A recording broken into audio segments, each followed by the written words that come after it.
Historias romanas. Un podcast de los museos de la Ruta Caesar Augusta e Historia de Aragón. Un viaje al pasado de la Zaragoza romana.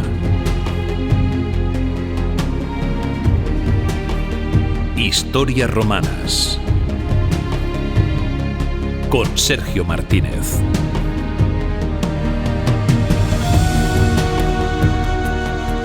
Bienvenidos a Historias Romanas, el podcast oficial de los museos Ruta de Caesar Augusta de Zaragoza, un proyecto de los museos de Zaragoza y producido por Historia de Aragón. Soy Sergio Martínez y os doy a todos la bienvenida, tanto a los que estáis hoy entre el público en este Museo del Teatro Romano, como a los que estáis fielmente escuchando a través del podcast, esperando que paséis un rato divertido mientras repasamos otro pedacito más de la historia de la antigua Roma. Como siempre me gusta recordaros, podéis acudir si queréis como público a las grabaciones de todos los episodios y que os vamos anunciando en las redes sociales de Museo Ruta Caesar Augusta, Zaragoza Museos e Historia de Aragón, así como en los perfiles de Historias Romanas en Twitter e Instagram. Al control de los mandos de sonido y para que todo se escuche como siempre fenomenal, contamos con la presencia de Javier Romualdo en este último episodio de la tercera temporada del programa, que es el episodio número 16 en total. Para cerrar el año, esta vez no nos vamos a ir tan lejos como en otras ocasiones, pues nos vamos a quedar en la península ibérica, en lo que los romanos llamaban Hispania, y es que nos vamos a centrar en un episodio como fueron las Guerras Cántabras, un conflicto impulsado por el Princeps César Augusto, con el que se culminó el dominio de Roma sobre la península, ya en el último tercio del siglo I a.C., justo cuando se cumplían casi 2 siglos de que un ejército romano pusiera sus pies por primera vez en tierras hispanas. Una guerra que además estuvo ligada a la fundación de Caesar Augusta, esa Zaragoza romana, sobre la Ibera Salduye, ese poblado de los iberos edetanos que precedió a la ciudad romana. Y para hablar de esas guerras cántabras y todo lo que las rodea, contamos como invitado por segunda vez en este programa con Néstor Marqués, historiador, arqueólogo, investigador y sobre todo uno de los mayores divulgadores en castellano sobre historia de la antigua Roma con su proyecto Antigua Roma al Día, que cuenta con miles de seguidores en redes sociales y varias publicaciones de alta divulgación como Un año en la antigua Roma, Que los dioses nos ayuden, o el más reciente, Gladiadores, espectáculos y ocio en la antigua Roma, publicados todos ellos con la editorial Espasa. Y tampoco me olvido de esa barbaridad de libro que ha publicado junto a Pablo Aparicio con la editorial Despertaferro y que se titula La Roma de Constantino. Y me estoy dejando otros libros porque a este señor le cunde mucho. Así que bueno, también lo conocéis seguro como colaborador en el programa El Condensador de Flujo de la 2 de Televisión Española. Así que bueno, sin más dilación, Néstor, te doy la bienvenida de nuevo a Historias Romanas. Salve, Sergio, salvete omnes. Muchísimas gracias por contar conmigo. Yo siempre es un placer volver, me estoy como en casa, con lo cual vamos a pasar un buen rato hablando de romanos y de mi querido emperador Augusto. Tu amigo Augusto, bueno, amigo en secreto. Sí, en secreto, vamos a dejarlo así. Como dices tú, placer culpable, por así decirlo. Bueno, antes de meternos en todo este tema que vamos a comentar, lo primero de todo, vamos a empezar incluso con el propio nombre de este conflicto bélico, que según donde consultemos, vemos artículos de divulgación, ensayos, la Wikipedia también está, pues tenemos diferentes nombres, ¿no? Tenemos guerras cántabras, guerras asturcántabras. ¿Cuál sería el nombre que crees que sería lo más cercano posible a la realidad? O sobre todo, mejor dicho, ¿cómo lo denominaron los propios romanos? Claro, aquí hay dos cuestiones, efectivamente. Una cosa es cómo debemos nosotros, de forma, digamos, académicamente correcta, llamar a este conflicto bélico. Y otra forma muy diferente sería verlo desde la perspectiva antigua, lógicamente, ¿no? Estamos hablando tanto desde la perspectiva de los indígenas de la península ibérica como desde el punto de vista romano. Para los romanos esto era el Bellum Cantabricum, porque ellos precisamente no diferenciaban las personas o las etnias con las que estaban luchando, esos pueblos que en realidad no forman un conjunto unitario, que no tiene ningún tipo de fisura, que son todos a una y que son estos los cántabros, ¿no? Que se denomina en el término latino y que por eso nosotros le llamamos guerras cántabras normalmente, pero es cierto que si lo ponemos en el contexto de la investigación y de la divulgación actual, deberíamos hablar de guerras asturcántabras, como mínimo. Porque claro, es verdad que aquí la cuestión es que lo que hemos ido descubriendo poco a poco cuando todo esto se ha ido investigando a lo largo especialmente del siglo XX y con especial interés en comienzos del siglo XXI, luego lo comentaremos un poco, ¿no? Por los avances que ha habido en la investigación al respecto.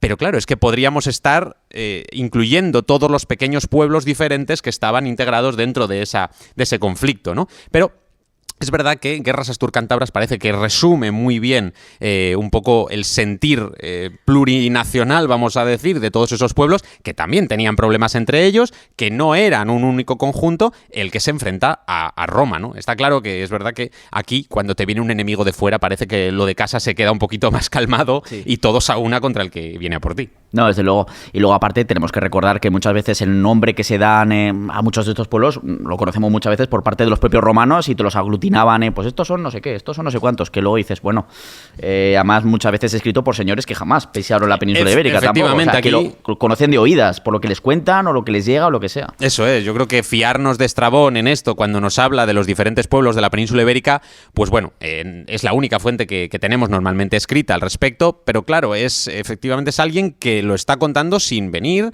lo está contando de oídas y ahí suele haber bastantes problemas y lo tenemos en muchos casos en las fuentes clásicas atestiguado el hecho de que cuando alguien dice algo o bien tiene una ideología al respecto y puede estar engañándonos o simplemente lo desconoce y está fallando pero por ignorancia, ¿no? En ese sentido. Entonces, bueno, obviamente es muy interesante y menos mal que tenemos este tipo de fuentes y de documentos, pero claro, no podemos, tenemos que cogerlos un poquito efectivamente con pinzas, no podemos darle una credibilidad total sin ser críticos al respecto.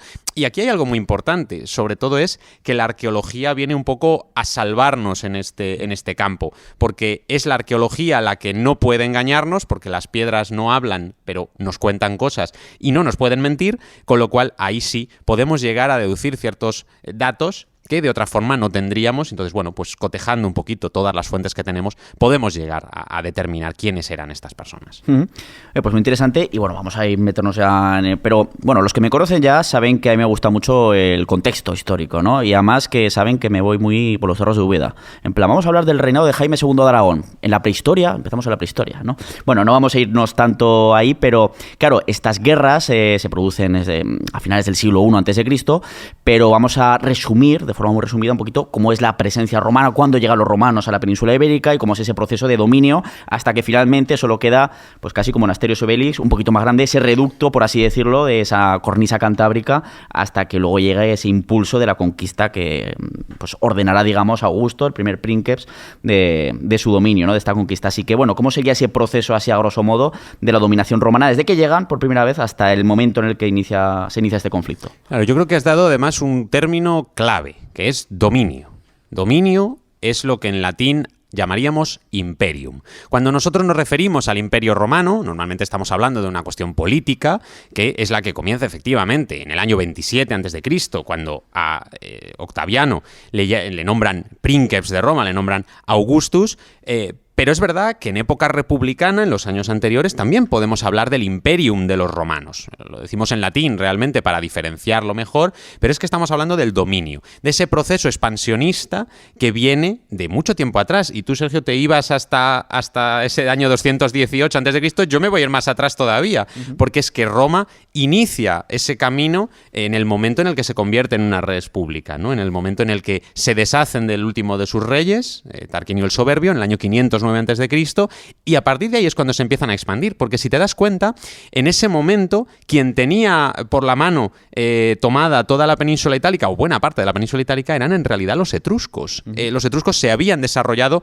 antes que los romanos, habían bajado desde la zona de Toscana, que es un poco el origen del pueblo etrusco. De hecho, la Toscana toma el nombre de los Tusci, que es como le llamaban los romanos. Mira, otra idea en este estilo. No me quiero liar con las anécdotas, pero es verdad que, fíjate lo poco que podemos fiarnos de las fuentes cuando nos hablan de otros pueblos. En el caso de los etruscos nos pasa eso.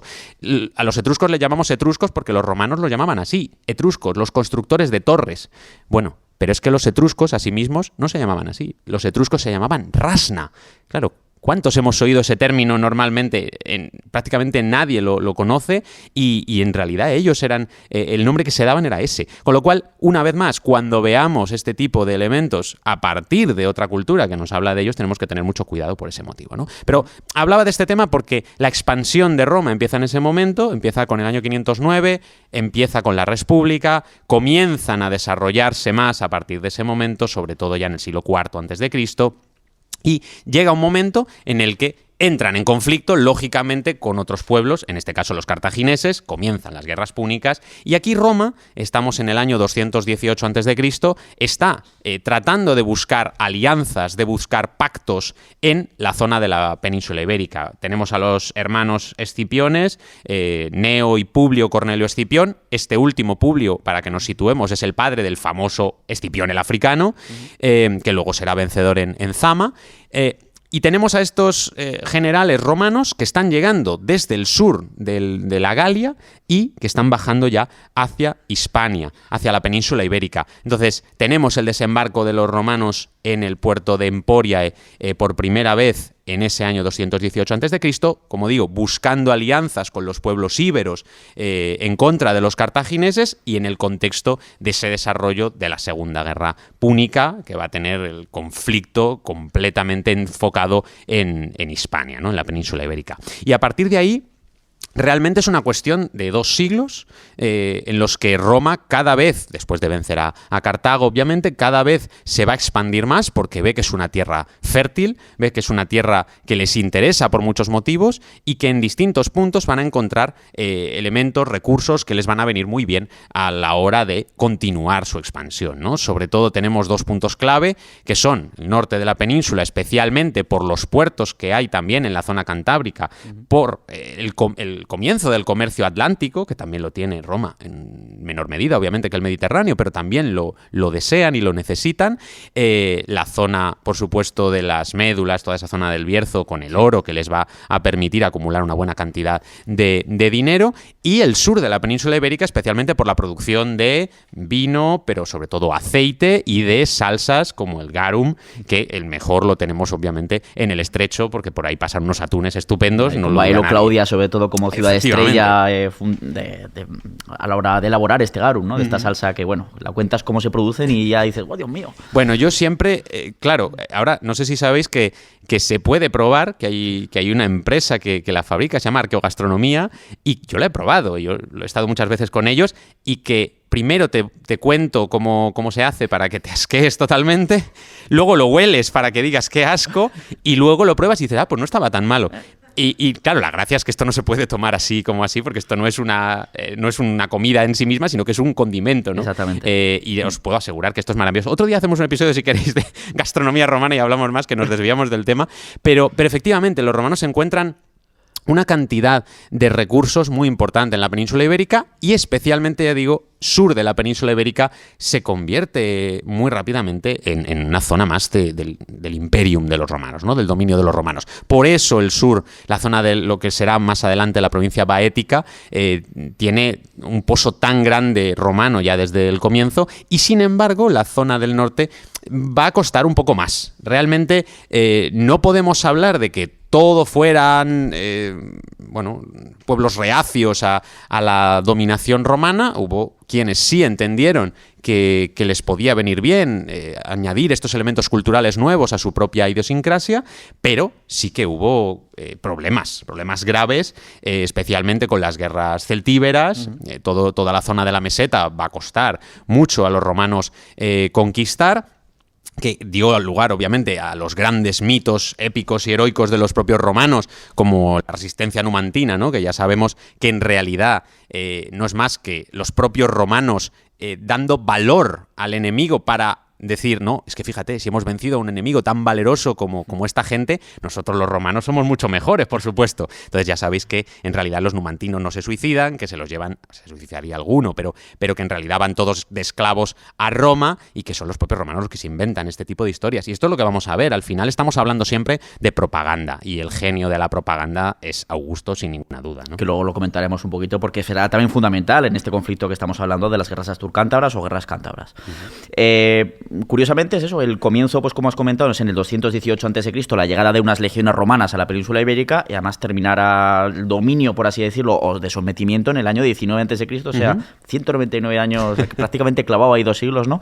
Pero bueno, ese sería un poquito ese proceso de conquista. Y como uno de los protagonistas, o casi el mayor protagonista, por así decirlo, para el impulso de este conflicto, es Augusto. Pues vamos a hablar un poquito de él, cómo ese Cayo Octavio Turino pues se acaba convirtiendo, además lo decías ayer también un poquito, que gracias a su inteligencia, a que se rodea también, sabe rodearse también muy bien, pero también a muchísimos golpes de suerte, ¿no? De fortuna, ¿no? Como le comentaba. Bueno, ¿cuál sería ese proceso en el que este mozo se convierte pues en el señor de Roma y será luego el que impulsará la conquista de Hispania totalmente, ¿no? Claro, el futuro Augusto Cayo Octavio Turino de nacimiento es un cúmulo de golpes de suerte unidos a una mente maravillosa que sabía cómo gestionar y que aprendió a hacerlo, ¿no? Realmente. Pero es que desde el primer minuto ya tenemos a un chaval que parecía imposible que fuera a llegar, ¿no? Sabemos que la mortalidad infantil en esa época en el mundo romano era altísima. Entonces, ya de primeras debía ser, bueno, nos cuentan las fuentes, que era debilucho, que era enfermizo, que tenía muy pocas probabilidades de llegar a la vida adulta realmente, y fíjate, y llegó, ¿no? Y tenemos al futuro Augusto que se nos está muriendo en 3 o 4 ocasiones a lo largo de su vida y sin embargo supera todos esos procesos, llega y llega a vivir hasta los 75 años, que es una edad bastante respetable en la antigua Roma, ¿eh? No caigamos tampoco en la idea de que los romanos eran ancianos a los 30 años, porque no es cierto, ¿no? Aquí la mortalidad infantil hace que la media baje muchísimo. Por supuesto, también una cosa es alguien que vive en el campo y otra cosa muy diferente, el emperador de Roma, van a tener unas expectativas de vida muy diferentes, pero claro, este señor o este chaval pues no tenía muchas posibilidades y sin embargo se fue abriendo camino, se fue haciendo cada vez más grande y el punto de inflexión es el momento en el que su tío abuelo, Cayo Julio César, por sorpresa en el testamento, le entrega su nombre, que es lo más importante que tiene, ¿no? Deja de llamarse Cayo Octavio Turino para ser Cayo Julio César, directamente. Es cierto que hay ocasiones en las que le llamamos el joven César, en las que intentamos que no se nos confunda demasiado quién es el César padre y quién es el César adoptivo hijo, pero es que él se llamó así. Luego es verdad que se cambió el nombre unas cuantas veces a lo largo de su vida, cada vez se fue creciendo un poquito más porque, claro, él se llamaba Cayo, se mantuvo ese Cayo, pero es que en un momento dado, en este contexto también, un poquito antes de las guerras asturcántabras, directamente se cambió el nombre por Imperator. Claro, de nombre de pila, ¿cómo te llamas? Hola, soy Imperator. Claro, esto ya empieza a decirnos que el ego lo tenía un poquito desmedido este señor. No tenía abuela este señor. Claro, no, efectivamente. Tenía un tío abuelo maravilloso que le dejó todo y ya con eso le valió. Es cierto que pasó muchas penurias económicas para financiar sus campañas, desde el triunvirato que se formó, ¿no? con Marco Antonio y luego el pobre Lépido que estaba allí, que no pintaba nada para nadie, pobrecito mío, pero llegó. Y lo consiguió, ¿no? Realmente todo a base de una estrategia de propaganda política, una estrategia que él luego vendería de su propia historia como que estaba todo predestinado por los dioses, cuando en realidad es un golpe de suerte tras otro con mucho trabajo por su parte también, ¿no? Entonces, yo creo que esa idea prevalece, la idea del hombre que está destinado, de este personaje que realmente desde que nació estaba ya previsto que ocurriera todo esto. De hecho, hay un momento en el que de joven está con su mano derecha y amigo Marco Vipsanio Agripa y van a ver a un astrólogo que les quiere hacer la carta astral, que les quiere ver cuál es su futuro. Sabéis que los romanos, si conocían el momento exacto de su nacimiento y el lugar donde habían nacido, podían ver cómo estaban los astros en ese momento en el firmamento y a partir de ahí extrapolar absolutamente todo lo que les iba a ocurrir en la vida. Nos cuentan las fuentes que Agripa lo hizo y que el astrólogo decía que tenía un futuro maravilloso, un gran general, y que Augusto se negaba, ¿no?, a que le hicieran aquello, y al final lo convencieron y cuenta. Obviamente, esto puede ser, por supuesto, una historia que se inventó Augusto muchos años después para engrandecerse a sí mismo, pero cuentan que el astrólogo directamente, cuando vio aquello, se postró a sus pies y le dijo que iba a ser el soberano del mundo directamente, y además que le regaló, digamos, un poco la idea de la protección que le aportaba Capricornio, que era su símbolo zodiacal, y a partir de ese momento Augusto lo tuvo siempre muy presente y de ahí desarrolló todas esas campañas, y ahora entraremos después de las guerras sobre todo en esa propaganda de la llegada de una edad de oro gracias a él, que es la maravilla de su reinado. Hombre, y llegados a este punto, ¿cuáles serían las razones que llevan finalmente, o lo obvio es cerrar, digamos, una especie de frontera que se había quedado ahí, ¿no? Pero ¿cuáles serían las razones principales para que Augusto, una vez que ya pues está en ese proceso ya de ha vencido a sus enemigos más importantes, los últimos pues Marco Antonio, con la reina Cleopatra de Egipto, ha sometido pues a sus rivales en Roma, decida, pues oye, vamos a darnos un paseico por Hispania y vamos a terminar de dominar este territorio que nos queda ahí, que es muy majo, que se está muy bien, salvo los días de cierzo por el Valle del Ebro, ¿no? Como nos ha tocado estos días. ¿Cuáles son las razones principales? Claro, a ver, yo pienso, cuando me imagino a Augusto pensando en este tipo de cosas, imagino que hay un punto de completismo interesante, ¿no? Es decir, oye, que la península ibérica está ya casi conquistada, pero nos falta este poquito, ¿cómo no lo vamos a terminar? Eso, propagandísticamente, todo lo que al Senado le lleve a aumentar territorio por la gloria de Roma, eso va a ser siempre muy importante, ¿no? Entonces, es cierto que hay un error de cálculo grave en este punto, porque decíamos antes, ¿no? La conquista de toda esta zona abre el comercio atlántico, los puertos cantábricos son muy importantes para Roma en este momento, con lo cual conquistar toda esta cordillera les hacía dominar ya completamente toda la ruta atlántica, que no era la más utilizada, pero que sí que estaba en pie, con lo cual el hecho de que un barco pueda ir haciendo esa navegación de cabotaje, puerto tras puerto, ciudad tras ciudad, es muy importante para ellos, ¿no? Que una zona concreta no estuviera dominada y no pudieran pasar por ahí de forma sencilla,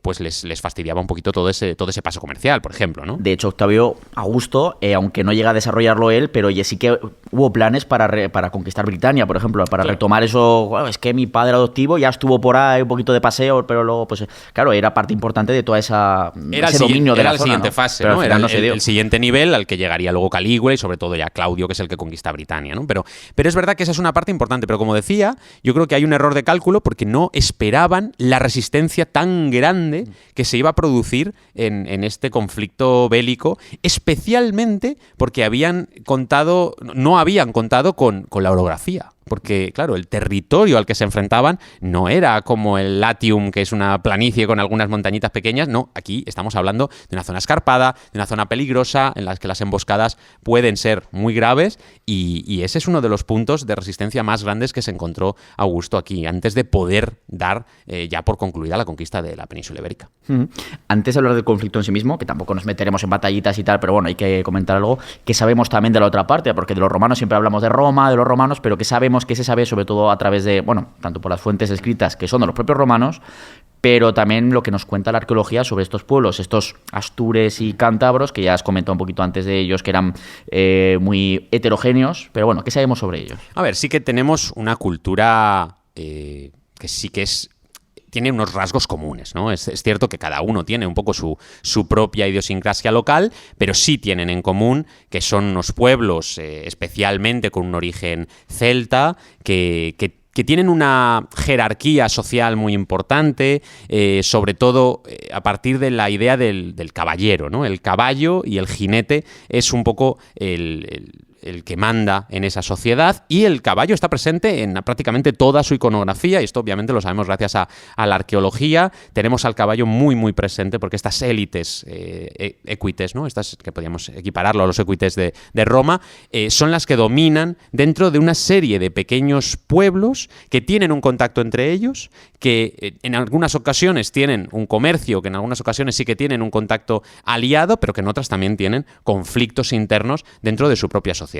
Esto es lo que podemos saber a través de las fuentes arqueológicas, especialmente cuando se han ido descubriendo nuevos asentamientos, sobre todo cuando hemos aprendido a saber dónde mirar, porque esto es muy importante, ¿no? Al final, los asentamientos de este tipo de pueblos suelen ser en altos, en zonas escarpadas, de difícil acceso, que muchas veces también es difícil acceder actualmente, ¿no? Y que la investigación ha llegado más tarde a estos lugares. Luego, especialmente en las campañas militares, esto va a ser muy importante también. Pero esto es lo que sabemos realmente por las fuentes arqueológicas. Lo que nos cuentan las fuentes escritas, especialmente Estrabón, es una fantasía maravillosa, y es que lo único que nos dice es que esta gente son pues unos bárbaros que están con el pelo suelto, que van con el pelo largo, que parecen mujeres, que visten túnicas. Claro, lo que un romano puede pensar de este tipo de gentes que no concuerdan con su propia cultura, ¿no? Es lo que les pasa a los romanos siempre cuando ven algo ajeno a ellos. Lo ven desde su punto de vista, y la versión que nos van a dar es siempre un poco deformada. Pero está claro que ellos los ven como algo totalmente ajeno, como algo inferior en ese sentido, y claro, uno de esos puntos es precisamente el subestimar cuál era el potencial militar que podían tener. Es que además, al fin y al cabo, los astures y los cántabros llevaban 2 siglos casi de contacto con los romanos, los conocían de sobras ya, y cómo luchaban, cómo eran sus tácticas militares, y de ahí pues también sabían perfectamente cómo podían luchar ellos, el partido que le podían y que sacaron a la orografía precisamente, que ellos conocían infinitamente mejor que los propios romanos, y eso fue, como tú dices, un error de cálculo tremendo. Pero claro, es que no eran desconocidos, para los romanos no eran unos, hola, ¿qué tal? Que somos romanos, ¿no? Se conocían perfectamente. Claro, ellos juegan en casa, ellos conocen perfectamente todo, efectivamente conocen a los romanos, y durante el proceso de las guerras asturcántabras van a conocer todavía mejor las actualizaciones, digamos, de militares de Roma, lo que va a hacer que el conflicto se alargue durante una década. Esto es muy importante, ¿no? Estamos hablando entre el año 29 a.C. y el 19 a.C., que es cuando ya definitivamente se termina de pacificar toda esta zona, hablando en términos romanos, lo de pacificar, claro, porque realmente aquí estamos tomando partido directamente por el bando romano, que es el que gana al final, ¿no? Como decía el otro, lo llaman paz, ¿no? Exacto. ¿Verdad? Sí, lo de paz vamos a dejarlo, pero... Exactamente. Bueno, pues ya un poquito resumidamente, cómo fue este largo conflicto que tuvo sus diferentes fases.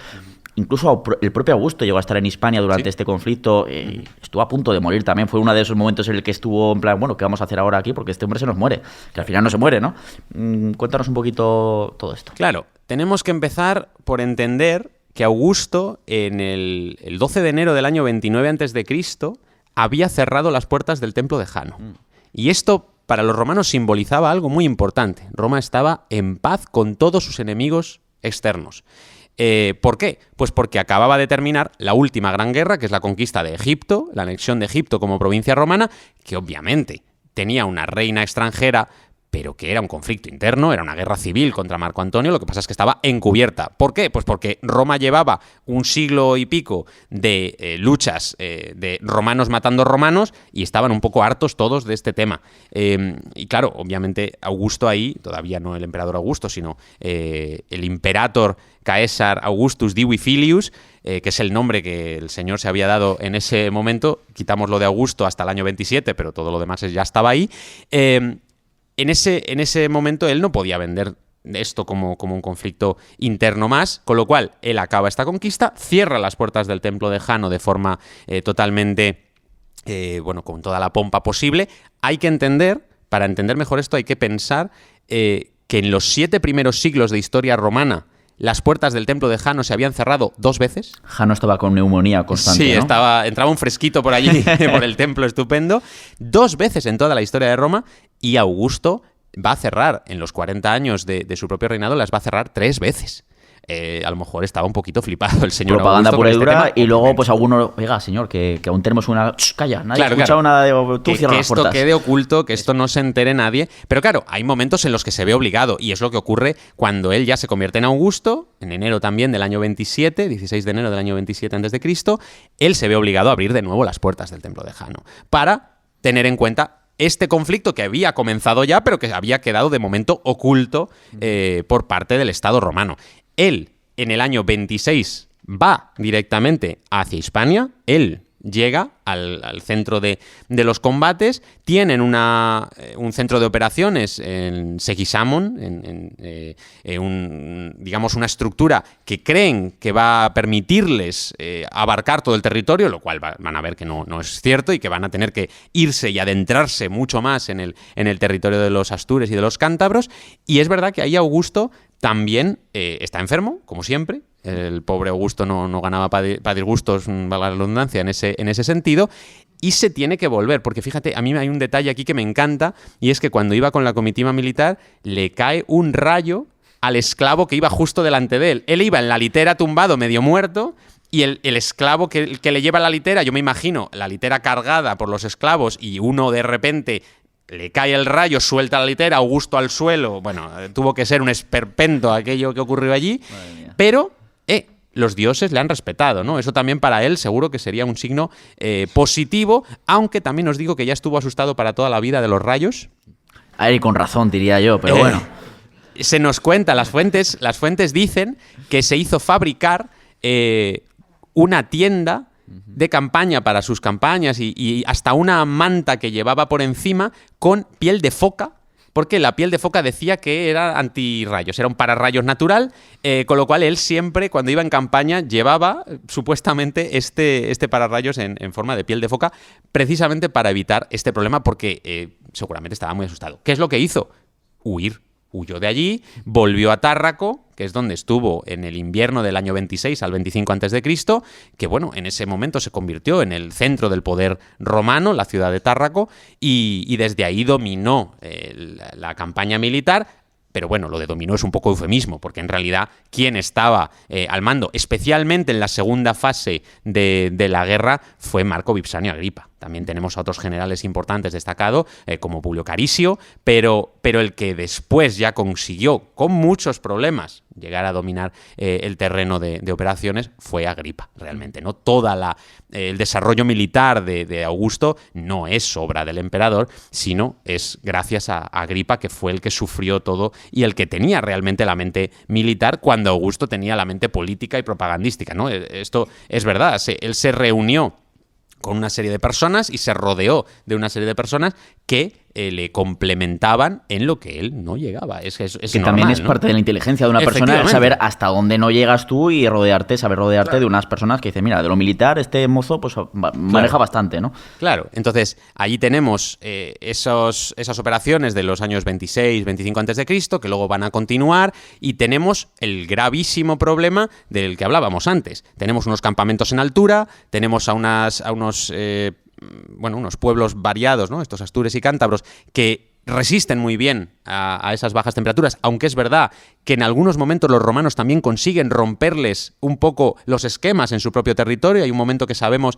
en el que probablemente a una serie de estos indígenas se les acorrala en una cumbre tan alta que en invierno se congelan allí y mueren allí congelados, ¿no? Entonces, Roma también empieza a saber cómo enfrentarse a este tipo de situaciones, pero fíjate lo interesante que hablábamos antes, es el hecho de que hasta hace no tanto tiempo no se conocían bien ni los asentamientos indígenas ni los campamentos romanos, porque claro, cuando nosotros buscamos con las fuentes en la mano un campamento romano con una planta campamental, con sus principias, su cuartel general, con su empalizada, su balum, su ager, todo, digamos, de manual, pues en las guerras esturcántabras no lo vamos a encontrar, porque realmente están adaptándose a la orografía. Tenemos unos campamentos que no cumplen las normas que los propios romanos tenían en la teoría, y ahora, cuando ya, especialmente gracias a las tecnologías de escaneo LIDAR, hemos empezado, ya hace unos años, a buscar campamentos de otra forma y en otros lugares, los hemos empezado a encontrar, ¿no? Y hemos empezado a ver cómo fue realmente el avance de las tropas romanas. Es que hay incluso casos de poblados astures, cántabros, sobre todo, en el que pues están en lo alto de una gran peña y vemos que si había otra peña un poquito más alta en la cercanía, los romanos te la ponían por encima, pero para tener un poquito tenerlos sometidos, dominados, ¿no? El control, sí. Pasaba en vez de una guerra en la que lo normal habría sido someter los valles, pero como los poblados de esta gente, pues es una cuestión de adaptación después del fallo garrafal que supone, estos los conquistamos en 2 campañas, o en una incluso, ¿no? Que luego se vio que no. Claro, nos estás contando. Y sobre todo aquí hay un tema muy interesante también, es el hecho de que arqueológicamente tenemos que pensar que los restos que dejan estos campamentos son muy efímeros, porque no hablamos de campamentos que se estén ocupando durante años, ni siquiera durante meses, ¿no? Son campamentos de campaña, lo que llamamos castra aestiva, que los romanos ocupan durante un tiempo, pero se van moviendo semana a semana, mes a mes, se van moviendo. Luego sí tenemos una serie de espacios que son los castra hiberna, que son los que se utilizan en los periodos en los que no se puede combatir, especialmente en invierno, ¿no? De ahí la palabra hiberna del invierno.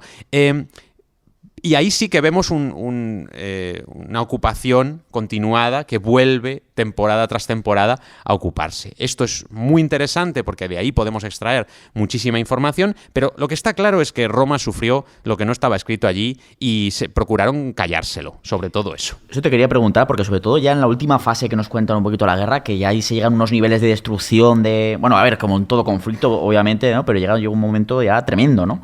Lo que nos cuenta, sobre todo ya cuando Agripa está sometiendo finalmente a los cántaros, después de que parecía que estaban medio sometidos, se vuelven a rebelar. ¿Cómo sucede en estos últimos años y qué sabemos sobre ese último periodo del conflicto? Claro, es un periodo grave para Roma, es un periodo en el que realmente están sufriendo las consecuencias de esa mala planificación, que a pesar de que han tenido victorias, como tú decías, vuelve a resurgir el impacto de esos pueblos y del valor de esos pueblos que no tenían nada que perder ya, porque ya eso era lo único que les quedaba y que eran conscientes de que tenían que luchar contra el enemigo externo hasta las últimas consecuencias, ¿no? Ese valor que a los romanos también les interesa mucho por lo que hemos comentado antes, ¿no? Porque si esa gente es tan valerosa, los romanos que les vencen lo serán más, pero les cuesta realmente muchos problemas, mucho sufrimiento. Tenemos hasta 8, 7 seguras, casi seguramente 8 legiones que vienen a ayudar. Tenemos probablemente a la prima Augusta, a la segunda Augusta, a la cuarta Macedónica,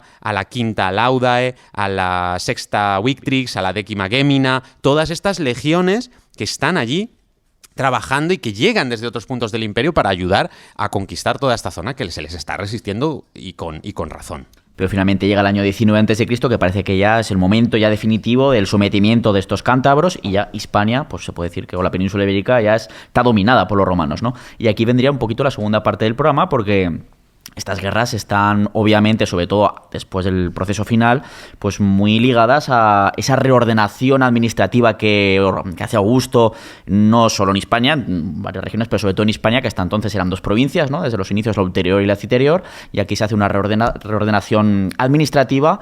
Y claro, hay que establecer ciertos también núcleos administrativos. Ahí entra, por ejemplo, en toda esa reordenación la propia Caesarea Augusta, o hasta entonces ese poblado de los sedetanos, íbero, que Salduye, ¿no? Claro. Aquí tenemos algo muy importante, efectivamente. Yo creo que hay lo primero que resolver, y creo que esto ya lo hemos dicho unas cuantas veces, pero nunca hay que dejar de decirlo, hay que resolver un posible problema terminológico que tenemos en este sentido. Cuando nosotros hablamos de Hispania como un único, como un conjunto unitario, nos referimos a la península ibérica desde el punto de vista geográfico. Esto debe quedar claro. Hispania para los romanos es un único geográfico, pero no es un único político. Es decir, a pesar de que hablamos de península ibérica, que es la traducción literal de Hispania, tenemos que hablar de, primero, 2 provincias, Quiterior y Ulterior, y después de esta reorganización que ya viene con el emperador Augusto, al menos en 3 provincias, completamente independientes y separadas. Tenemos la Tarraconensis, tenemos la Lusitania y tenemos la Baética, ¿no? En cada uno de los puntos geográficos de la península, especialmente por su tamaño, la provincia Tarraconensis, que es donde va a estar integrada toda esta zona de los astures, los cántabros, toda la Celtiberia, y por supuesto Caesarea Augusta también está dentro de esa jurisdicción. Entonces, a partir de aquí, lo que tenemos es que administrativamente, judicialmente, políticamente, tenemos la provincia Tarraconensis, que es la que engloba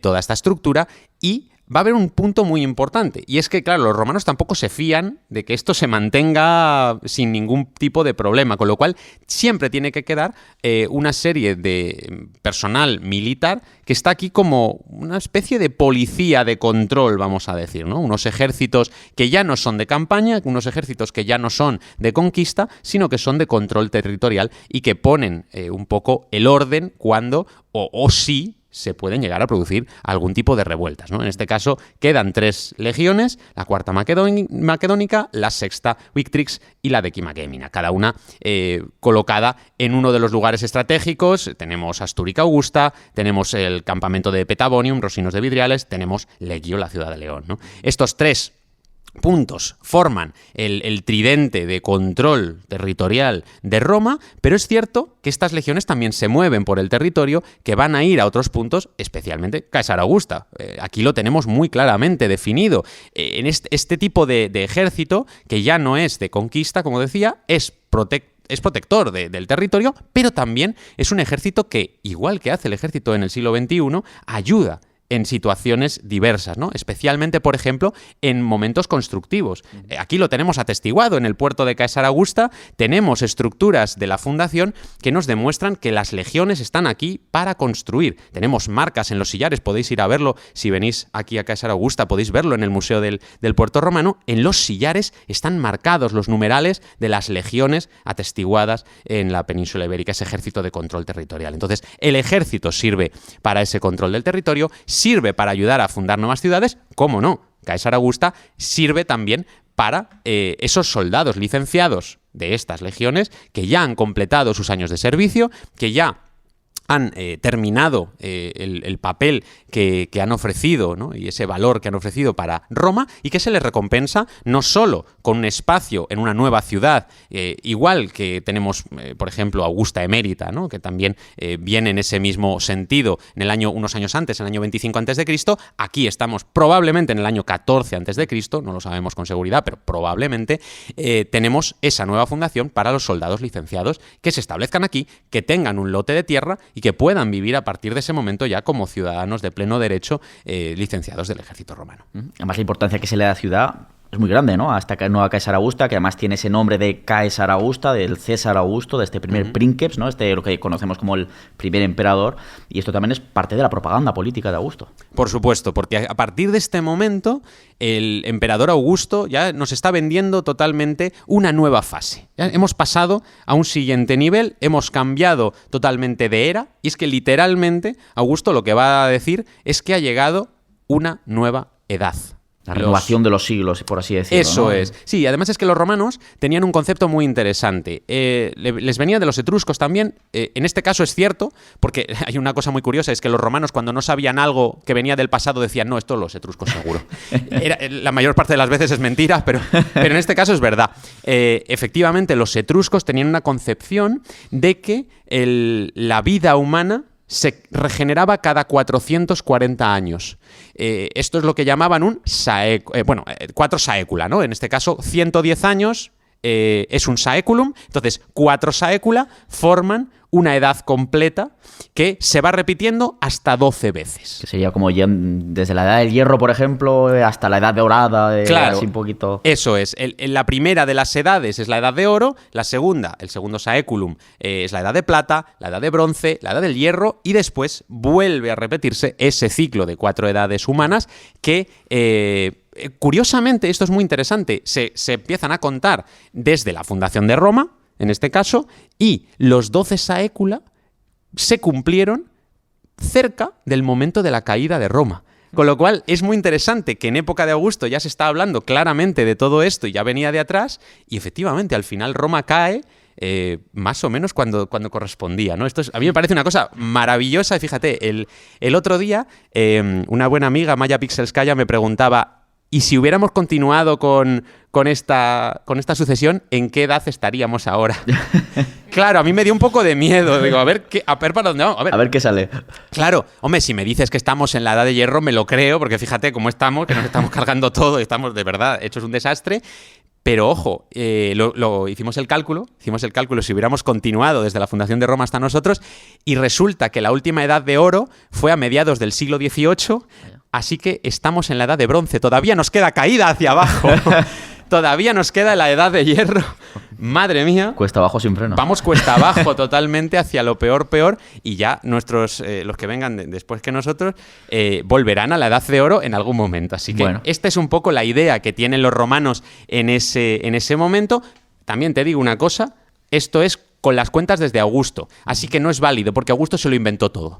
Básicamente falsificó todos los documentos que había que falsificar y se inventó lo que había que inventarse para que coincidiera que con él llegaba la edad de oro en el año 17 a.C. No va a decir que estaban en la edad de plata. No, ¿cómo va a ser eso? Por favor, no. Lo que sea, no. Vamos, que se habían celebrado lo que los romanos llamaban hasta ese momento los Ludi Terentini, y él le cambió el nombre, lo falsificó todo y le llamó los Ludi Saeculares, los Juegos de los Siglos. De hecho, luego habrá varios emperadores que harán un recálculo otra vez para hacerlo coincidir o magia con no, es que la Edad Dorada realmente se habían equivocado y me corresponde a mí, a mi reinado. A ver, es que nos complicamos mucho. La historia de Roma, al menos la grande, ¿no? La gran política de Roma a partir de ese momento consiste única y exclusivamente en parecerse a Augusto todo lo posible. Ya está. Entonces, con todos los emperadores vuelve a llegar la Edad de Oro. El emperador Nerón vuelve a cerrar las puertas del templo de Jano. Vespasiano construye un gran templo a la diosa Pax cuando vence a los judíos en Jerusalén. Tenemos siempre una repetición de esa misma historia. Hay quienes respetan este ciclo de Augusto, hay quienes no, pero bueno, no pasa nada, todo va bien. Entonces, aquí está Augusto, después el siguiente que lo respeta es Domiciano, el siguiente es Septimio Severo y el siguiente es Constantino. O sea que fíjate que 4 emperadores tenemos en sucesión impresionantes para la historia de Roma, aunque es verdad que Constantino, como ya se había cristianizado, dijo que los dioses, los Ludi Saeculares, esto nada de nada. ¿Por qué? Pero es muy interesante porque bajo la protección del dios cristiano ya no hace falta renovar la protección que los dioses le dan a Roma cada saeculum, porque la protección del dios cristiano dura por los siglos de los siglos, per saecula saeculorum y amén. O sea que realmente tenemos esa idea del último momento en el que ya no se celebraron los Ludi Saeculares, pero lo más importante es entender que para Augusto, a partir de ese año 17 a.C., no hay guerra, no hay luchas, no hay conflictos. Ha llegado la prosperidad, la felicidad, la abundancia y, por supuesto, la paz. Todo esto es lo que a partir de ahí se transforma, ¿no? Y llega gracias a esa pacificación final de las guerras asturcántabras y además es que nos lo dice el propio Augusto en su Res Gestae, en su testamento político, vamos a decir, sus memorias de cara a todo el mundo. Él nos lo dice, que cuando yo ya había pacificado tanto Galia como Hispania, regresé a Roma y el Senado me regaló el honor de construir un santuario, en este caso un altar, a la diosa Pax. Pero no cualquier Pax, no cualquier paz, sino la Pax Augusta, la paz que trae el emperador. Y este es el Ara Pacis Augustae, que es el altar de la paz, que se construye en el campo de Marte, junto a la Vía Flaminia, a la entrada de Roma por el norte, y que se empiezan a construir en el año 13 a.C., solo unos años después de que comenzara la Edad de Oro, y que se inaugura ya en el año 9, que es el momento de esplendor máximo de la época augustea, en el momento en el que todo es felicidad, en el que todo va bien, antes de que empiece a irle todo mal, especialmente con los sucesores al trono, que se le líe un poquito la cosa. Se le van muriendo todos así. Pobre Livia, la que le han caído ahí. Sí, pobrecita Livia, que no tiene culpa de nada. Desde aquí, Livia, te perdonamos por todo el mal que te han hecho a través de la historia. No tuviste culpa de nada, pero efectivamente luego irá un poquito de capa caída y ya el imperio empieza a rodar un poquito a partir de ese momento, ¿no? Pero la narrativa, toda esa idea propagandística ya no va a cambiar en Ahí te iba a decir, esa propaganda es que es fundamental porque recordemos que es un periodo de transición en el que se pasa ya de esa vieja república, de esa república romana, y este señor tiene que hacerlo pasar como que él es el salvador de la república, el restaurador, creando esa ficción de, bueno, a ver, sí, soy el princeps, ¿no? El primer ciudadano, pero somos todos iguales, sí, iguales, claro que sí. Pero era una forma de, pues eso, intentar legitimar todo eso que ha traído, que es verdad que después de hacer muchas barbaridades, como hicieron todos, pues al final es verdad que acaba llegando un periodo más o menos de paz, sobre todo de paz interna, ¿no? Claro, es cierto que Augusto tiene la suerte de que se le solucionan todos los problemas de un plumazo. En este caso, especialmente el problema económico, que había tenido un problema económico gravísimo y que había tenido que embargar los bienes de muchos romanos y estuvieron a punto de asesinarlo varias veces porque no había devuelto a tiempo ciertas propiedades que le habían prestado. En fin, al final le salió todo bien y aquí le salió mejor, porque en ese momento ya tenemos la explotación de oro de toda esta zona, especialmente de las médulas, pero de otras minas también, que le va a dar al erario de Roma, en el templo de Saturno, todo su poder en esta época, ¿no? Una época de bonanza económica que le venía al pelo a Augusto precisamente por la llegada de esta Edad de Oro. Entonces, de hecho, fíjate, tenemos una cuestión que es metodológica muy interesante, y es que cuando analizamos las monedas del periodo augusteo, vemos que a partir de del final de la conquista de Hispania, al final de esas guerras asturcántabras, el porcentaje de oro que llevan las monedas sube hasta el 97-98%. Antes tenían mucho menos, porque obviamente si hacemos una amalgama con otro metal, el oro que nos ahorramos por ahí nos sirve para hacer más monedas, con lo cual más económicamente sale mejor la cosa, pero en este caso no hacía falta y por tanto el oro que llevan, el porcentaje de oro que llevan las monedas en este momento, llega a rozar el 100%, no llega hasta ahí, y eso solo lo va a conseguir un emperador, uno que no es Augusto. Nuestro querido Domiciano. Efectivamente, el segundo mejor emperador de la historia de Roma, después de Augusto, el emperador Domiciano, es el único que llega a un 100% de oro, porque con él es cuando Roma tuvo una bonanza económica más grande en toda la historia. Pero, efectivamente, ¿por qué? Pues porque está tratando de imitar el camino del emperador Augusto realmente a través de la paz. Por eso llega la paz también con Domiciano, por eso frena las conquistas, por eso está intentando replicar este mismo modelo que surge, y bueno, yo creo que es muy interesante que el punto crítico, el punto crucial para llegar a todo esto es el final de la conquista de Hispania, y es todo al final gracias a Marco Vipsanio Agripa, que se las peleó y se las luchó contra los astures y los cántabros. Que más en toda esa propaganda y esa iconografía mencionaba las monedas, luego también está pues ese mensaje que se quiere dar, por ejemplo, a través de las esculturas. Aquí igual que en muchos otros lugares, pero tenemos esta escultura del Augusto de Prima Porta, esta copia regalada a la ciudad por Benito Mussolini hace unos cuantos años ya, pero que en la coraza que lleva Augusto de esa escultura, que por supuesto es una imagen idealizada, porque Augusto seguro, bueno, cuentan que era un poco chiquitajo, que llevaba alzas, ¿no? Se ve toda esa iconografía en la coraza de diferentes lugares que él quiere mostrar que ha sometido. Entre ellos está una alegoría, por ejemplo, a Hispania, en este caso, para que todo el mundo sepa que yo he terminado de dominar Hispania bajo mi mandato. También aparece la Galia, Germania, pues diferentes alegorías, ¿verdad? Claro, al final aquí estamos hablando de lo que decíamos antes, la paz gracias a la guerra. O sea, que ha llegado la paz gracias a las conquistas, gracias a esa pacificación que en realidad es un concepto que les sirve solo a los romanos y no a los que han sido derrotados, que tienen que conformarse con esta nueva estructura y que, bueno, que tienen que adaptarse y que tras varias generaciones acaban adaptándose a los medios y a las formas de vida romanas. No podemos olvidar que toda esta cornisa cantábrica queda romanizada en el concepto, si es que podemos hablar de romanización, porque es un término que es esto como los Reyes Magos, que no realmente vamos a ver qué es lo que tenemos ahí, pero sí que tenemos que ver cómo tenemos una serie de pueblos que conservan rasgos de su cultura, pero que añaden los elementos romanos, que los acogen de una forma que genera una nueva cultura romanizada, vamos a decir, ¿no? Y que cuando, no sé, desde algunos sectores quizás se intenta hacer ver que no, los romanos no llegaron hasta aquí, que no consiguieron vencernos y que, bueno, ese tipo de cuestiones que vienen más de una actitud nacionalista actual, presentista, que no cuadran con las explicaciones académicas o divulgativas, pues tenemos que intentar no entrar en ese juego y entender que no nos va la vida en esto y que realmente esto es algo que pasó hace 2000 años y que nosotros no tenemos nada que ver, ¿no? Y para mí eso es muy importante, el conocer el pasado, descubrir el pasado, tener la curiosidad para hacerlo, pero sin que nos vaya ningún tipo de implicación moral, política o, bueno, que nosotros no tenemos nada que ver en todo aquello, que descendemos de eso, por supuesto, y que es muy importante entender cómo la historia se ha desarrollado, pero que nosotros ni somos parte ni somos culpables de absolutamente nada. Entonces sí que es muy interesante entender cómo estos pueblos reciben ese nuevo estatus que tienen dentro de la Hispania tarraconensis, cómo Augusto nos vende esa propaganda a todo el mundo de El Salvador que ha terminado de pacificar y que ha conquistado los últimos reductos que quedaban en ese mundo, y bueno, pues que ahora comienza la Edad de Oro, que ahora comienza la paz y que llega todo gracias a él. Gracias, Augusto. Gracias, Augusto. Bueno, pues ya hemos completado el tiempo. Un último apunte que quieras decir. Digo, mira, esto lo tengo que decir. Voy a hablar de mi libro.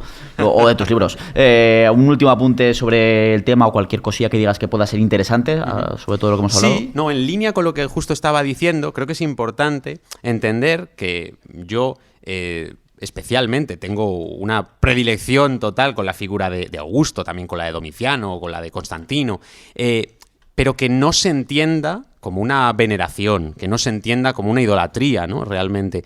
Por supuesto que son mis personajes históricos favoritos. Augusto es mi personaje histórico favorito, es mi placer culpable de la historia, pero eso no quita para que, si lo ponemos en contexto, podamos entender que este señor fue una persona horrible. Esto lo tenemos que tener muy claro. Seguramente no saludaba en el ascensor, ¿no? No, si se cruzaba con nosotros seguro que no nos decía ni hola. Pero Pero claro, tenemos que entenderlo en el contexto en el que todo esto sucede, ¿no? Nosotros no estamos allí, nosotros no queremos ir allí. Es verdad que no estamos allí los historiadores, como dice Ridley Scott, que nosotros no vamos al pasado a ver las cosas, que solo él lo sabe, pero somos capaces de entender todo lo que nos ha dejado el pasado, somos capaces de interpretarlo y desde su contexto analizarlo, ¿no? Y yo creo que eso es lo que nos debe quedar. Yo pienso que Augusto en este caso es una figura clave para la historia universal, con sus luces y sus muchísimas sombras, ¿no? Como lo es en este caso esa pacificación, entre comillas, que es la destrucción en buena medida de una cultura que hasta ese momento había existido en la cornisa cantábrica, en la península ibérica, y que de ahí surge algo nuevo que no estamos aquí, como digo, para juzgarlo, sino para conocer que existió de esta manera, que sucedió así, y con la curiosidad de llegar a entender qué es lo que pasó. Pues Néstor, ha sido un auténtico placer volver a tenerte aquí en Historias Romanas. Yo creo que quedó más que claro cómo fue este conflicto, sobre todo todas las consecuencias que se produjeron. Y bueno, pues lo dicho, espero tenerte aquí en el futuro y ha sido un auténtico placer. Por supuesto que sí, cada vez que queráis, aquí volveremos. Gracias.